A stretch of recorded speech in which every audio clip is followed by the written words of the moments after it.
लोकसभा चुनाव के ठीक पहले नितिन गडकरी से पंगा लेना प्रधानमंत्री नरेंद्र मोदी को इतना भारी पड़ेगा, इसकी उम्मीद तो खुद मोदी जी ने कभी नहीं की होगी। पहले तो खबरें निकलकर सामने आई कि गडकरी बगावत करने वाले हैं, गडकरी और शाह के बीच टकरार है, गडकरी का टिकट काट दिया गया है, प्रधानमंत्री नरेंद्र मोदी ने गडकरी से बातचीत की है। लेकिन अब मैं आपको बता दूं कि इस बातचीत का भी कोई खास असर नहीं हुआ है और तो और बगावत और भी तेज हो गई है। तो फिलहाल गडकरी ने इस पर क्या बयान दिया है, मैं आगे आपको बयान सुनाऊंगी, लेकिन उसके पहले प्रधानमंत्री नरेंद्र मोदी को लोकसभा चुनाव के ठीक पहले कितना बड़ा झटका लगा है, खबर दिखा देती हूं। खबर आप देखिए आज तक की। देखिए इसमें लिखा हुआ है कि 38 गांव के किसानों ने किया चुनाव बहिष्कार का ऐलान, विरोध में सड़क पर बैठकर किया भजन। तो 38 गांवों ने मोदी सरकार का बायकॉट कर दिया है। ये गुजरात के भरूच से बड़ी खबर निकलकर सामने आई है। आपको बता दें ये विरोध प्रदर्शन इतना तेज हो गया है कि 38 गांवों ने कसम खा ली है कि बीजेपी को किसी भी कीमत पर वोट नहीं करेंगे। तो किसानों का आंदोलन तो दिल्ली में भी चल रहा है, गुजरात में भी चल रहा है, लेकिन गुजरात में जो आंदोलन चल रहा है उसमें यह दिलचस्प पेच फंस गया है कि इसमें नाम किसी और का नहीं बल्कि नितिन गडकरी का निकलकर सामने आया है। जी हां, जहां एक तरफ नितिन गडकरी नाराज हैं, जहां एक तरफ सीबीआई ने नितिन गडकरी के 2 अधिकारियों को गिरफ्तार कर लिया है, वहीं दूसरी तरफ गुजरात से खबर निकलकर सामने आई है कि 38 गांवों ने बीजेपी का बायकॉट कर दिया है। अब ये संयोग है या फिर कि प्रयोग है, ये आप तय कीजिएगा। मैं आपको खबर बता देती हूं। खबर में देखिए अंदर जो लिखा है वो बेहद चौंकाने वाला है। खबर में लिखा है कि गुजरात के भरूच जिले के 38 गांवों के करीब 1 लाख किसानों ने लोकसभा चुनाव का बहिष्कार करने का ऐलान कर दिया है। मोदी जी बेचारे एक एक वोटर को जोड़ रहे हैं, वहीं दूसरी तरफ 1 लाख एक साथ वोटर्स कह रहे हैं कि बीजेपी को वोट नहीं करेंगे, वो भी मोदी जी के गुजरात में। आगे सुनिए, इसमें लिखा है कि इलेक्शन बायकॉट का ऐलान कर दिया है। दरअसल दिल्ली मुंबई एक्सप्रेसवे,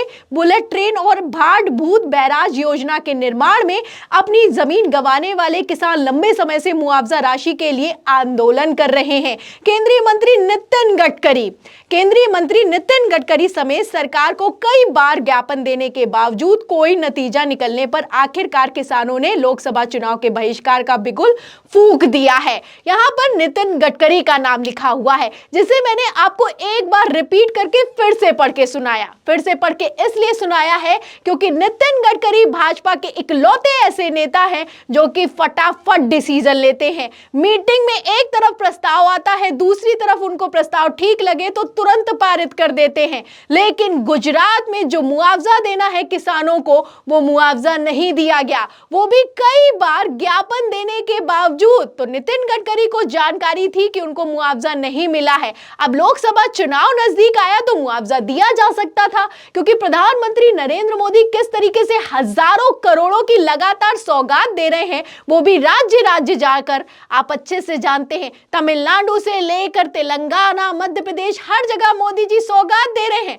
वहीं दूसरी तरफ उन्हीं के राज्य में यानी कि गुजरात में किस तरीके से किसानों को नाराज किया गया, आप इस खबर से अंदाजा लगा सकते हैं। और सबसे बड़ी बात यहां पर यह है कि इसमें नाम किसी और का नहीं बल्कि नितिन गडकरी का निकलकर सामने आया है।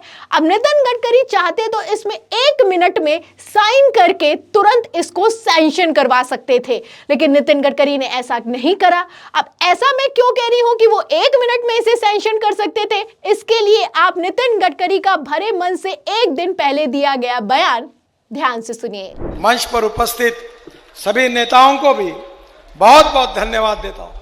लालगंज का छोटा सा 2 किलोमीटर का बाईपास है। लालगंज का छोटा सा 2 किलोमीटर का बाईपास, अब न मुझे लालगंज मालूम है न बाईपास मालूम है, पर मैं उसको मंजूर कर देता हूं। तो देखा आपने, ठीक 1 दिन पहले नितिन गडकरी उत्तर प्रदेश के जौनपुर में आए हुए थे। वहीं पर अपना भाषण खत्म कर रहे होते हैं, पास में एक नेताजी आते हैं और कहते हैं कि लालगंज का 2 किलोमीटर का बाईपास है, इसको मंजूर कर दीजिए। आप देख सकते हैं नितिन गडकरी को ना किसी से पूछना है, ना जांचना है, ना ये पता करना है कि ये बाईपास कहां पे बनना है।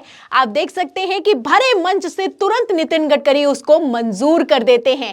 कहते हैं कि ना मुझे बाईपास पता है और ना ही ये पता है कि लालगंज कहां पर है, लेकिन इस बाईपास को मैं मंजूरी देता हूं। तो ये है नितिन गडकरी, तुरंत फैसला लेते हैं और कितनी तुरंत फैसला लेते हैं इसका जीता जागता सबूत मैंने आपको दिखा दिया।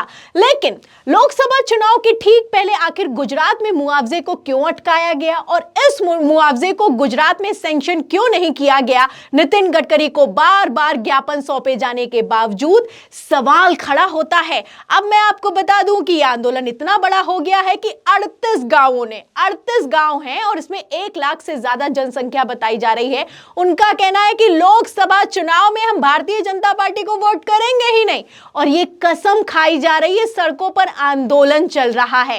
एक तरफ नितिन गडकरी का नाम निकलकर सामने आया है, दूसरी तरफ बीजेपी आला कमान ये अच्छे से समझता है कि नितिन गडकरी किस तरीके से उल्टा दबाव बनाने की कोशिश कर रहे हैं। कोशिश तो थी कि नितिन गडकरी पर दबाव बनाया जाएगा, लेकिन खेल ही पलटता हुआ नजर आ रहा है। आप जानते हैं कि एक दिन पहले खबर निकलकर सामने आई कि सीबीआई ने जो नितिन गडकरी के NHAI डिपार्टमेंट है उससे 2 अधिकारियों को गिरफ्तार कर लिया। कोशिश तो थी कि नितिन गडकरी को डराया जाएगा, झुकाया जाएगा, मनाया जाएगा, लेकिन अब आप देख सकते हैं कि नितिन गडकरी ने ऐसे तेवर दिखा दिए हैं कि वो किसी भी कीमत पर मानने के लिए तैयार नहीं दिखाई दे रहे हैं। अब भारतीय जनता पार्टी टिकट ना देकर और टिकट देकर दोनों तरफ से फंसती हुई नजर आ रही है, क्योंकि नितिन गडकरी तो बगावती सुर दिखा ही रहे हैं, इसके साथ ही जिनके टिकट काटे गए हैं वो भी नाराज दिखाई दे रहे हैं। कौन नाराज है उसके लिए मैं आपको दिखा भी देती हूं, खबर भी आप देख लीजिए। देखिए इसमें लिखा भी है कि जो टिकट काटे गए हैं, अगर गुना की बात की जाए MP से, तो कृष्णपाल यादव को का टिकट काटकर ज्योतिरादित्य सिंधिया को दिया गया है। तो KP यादव वैसे ही नाराज रहते हैं, उनका टिकट काट दिया गया और सिंधिया को टिकट दे दिया गया, तो KP यादव नाराज चल रहे हैं। ये बड़े चेहरे हैं जो कि बगावत कर सकते हैं। गडकरी तो बगावती तेवर दिखा रहे हैं, लेकिन ये लोग भी चुप नजर नहीं आ रहे हैं। आगे सुनिए, देखिए रमाकांत भार्गव हैं, इनकी जगह शिवराज सिंह चौहान को टिकट दिया गया है विदिशा से। ये भी आप देख सकते हैं कि किस तरीके से बड़े बड़े लोगों के टिकट काट दिए गए हैं, बड़े बड़े सांसदों के टिकट काट दिए गए हैं। साध्वी प्रज्ञा सिंह ठाकुर का भी काट दिया गया है भोपाल से, और आलोक शर्मा को दे दिया गया है। प्रज्ञा सिंह ठाकुर तो वैसे ही नहीं चुप रहती, अब तो उन्होंने बयान देना भी शुरू कर दिया है। कहना है कि लगता है कि मोदी जी को मेरी कोई बात सही नहीं लगी होगी, और उसी के साथ बीजेपी के नेताओं की पोल पट्टी भी खोलने लगी हैं। आगे देखिए रमेश भिदोड़ी, ये तो सदन में गाली गलौज करते हैं तो कितना गुस्सा आता होगा आप जानते हैं। इनकी जगह रामवीर बुधोड़ी को टिकट दिया गया है दक्षिणी दिल्ली से। चांदनी चौक से हर्षवर्धन का टिकट काट दिया गया, बेचारे पहले कुर्सी छीन ली गई, फिर टिकट काट दिया गया। अब कहते हैं कि मैं अस्पतालों में ही काम करूंगा और राजनीति से संन्यास ले लूंगा। इनकी जगह टिकट दिया गया है प्रवीण खंडेलवाल को। मीनाक्षी लेखी की जगह टिकट दिया गया है बांसुरी स्वराज को। तो केंद्रीय मंत्री तक के टिकट काट दिए गए हैं। अब जिनके टिकट काट दिए गए हैं वो भी बगावत कर रहे हैं, लेकिन सबसे ज्यादा नाम नितिन गडकरी का लिया जा रहा है, क्योंकि नितिन गडकरी ऐसे बीजेपी के कद्दावर नेता हैं जो कि जिनके आगे प्रधानमंत्री नरेंद्र मोदी भी पानी भरते हुए नजर आते हैं। तो फिलहाल जैसे भारतीय जनता पार्टी लोकसभा चुनाव के ठीक पहले फंसती हुई नजर आ रही है, उस पर आपको क्या लगता है? क्या यही हाल रहा तो 400 पार तो छोड़िए, क्या 200 भी सीटें बीजेपी को नहीं आने वाली हैं? क्योंकि इंटरनल सर्वे में बीजेपी की हालत बहुत टाइट दिखाई दे रही है, इसीलिए ये लोग टिकट काट रहे हैं और टिकटों को बदला जा रहा है। खबर भी मौजूद है, खबर आप देखिए ABP की। देखिए इसमें लिखा हुआ है कि सर्वे से आई हैरान करने वाली रिपोर्ट, बीजेपी ने बदल दिए उम्मीदवार, जाने कौन कौन है लिस्ट में शामिल। तो हैरान करने वाली रिपोर्ट आ रही है। मोदी जी दावा कर रहे हैं 400 पार होने वाला है, लेकिन रिपोर्ट जो इंटरनल सर्वे है उसमें 200 पार भी होता हुआ दिखाई नहीं दे रहा है।